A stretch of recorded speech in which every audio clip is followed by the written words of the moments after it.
Tollywood ইন্ডাস্ট্রিতে নেমে এসেছে শোকের ছায়া। বাংলা চলচ্চিত্র ও টেলিভিশনের পরিচিত মুখ জনপ্রিয় অভিনেতা রাহুল অরুণোদয় বন্দ্যোপাধ্যায় আর নেই। সমুদ্র সৈকতে শুটিং করতে গিয়ে সমুদ্রে ডুবে তার মর্মান্তিক মৃত্যু হয়েছে। গত রোববার পশ্চিমবঙ্গের দীঘা সংলগ্ন তালসারি সমুদ্র সৈকতে ভোলে বাবা পার কারেগা ধারাবাহিকের শুটিং চলাকালে ঘটে এই মর্মান্তিক দুর্ঘটনা।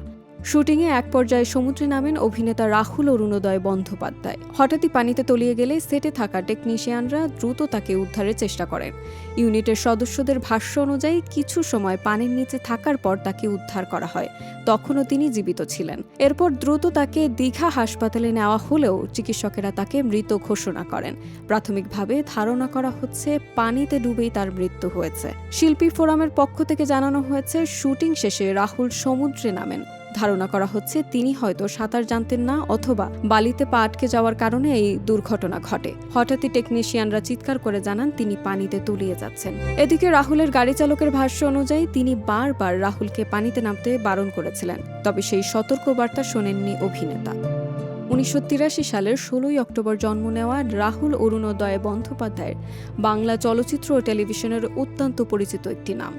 4 শতাধিক নাটকে অভিনয়ের পাশাপাশি বড় পর্দাতেও তিনি রেখে গেছেন শক্ত উপস্থিতি। তার অভিনীত প্রথম সিনেমা চিরদিনই তুমি যে আমার বক্স অফিসে ব্যাপক সাফল্য পায়। এছাড়াও জ্যাকপট, কাগজের বউ ও আকাশ অংশত মেঘলার মতো জনপ্রিয় সিনেমায় অভিনয় করে দর্শকদের হৃদয়ে জায়গা করে নিয়েছিলেন তিনি। 2008 সালে মুক্তি পেয়েছিল রাহুল বন্দ্যোপাধ্যায়ের প্রথম ছবি চিরদিনই তুমি যে আমার। সেই সময়ে সবচেয়ে হিট এই লাভ স্টোরিতে আইকনিক গান ছিল জুবিন গর্গের গাওয়া পিয়া রে পিয়া। রাহুল প্রিয়াঙ্কা জুটিকেও জনপ্রিয় করেছিল এই ব্যর্থ প্রেমের গান। ঘর ছেড়ে চলে এসে এত দূরে প্রেম যেন খুঁজে ফেরে তার পরিচয় পিয়া রে পিয়া রে পিয়া রে। এই সিনেমার কালজয়ী গান পিয়া রে পিয়া গেয়ে 2 বাংলাতে আকাশচুম্বী জনপ্রিয়তা পেয়েছিলেন জুবিন গার্গ। 6 মাস আগে সিঙ্গাপুরে অবকাশ যাপনের সময় এক মর্মান্তিক দুর্ঘটনায় প্রাণ হারান জনপ্রিয় এই গায়ক।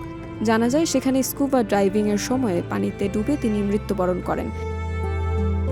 2 শিল্পীর মৃত্যুর মধ্যে সময়ের ব্যবধান থাকলেও ঘটনা প্রবাহে রয়েছে এক অদ্ভুত মিল। দুজনকেই কেড়ে নেয় সমুদ্র।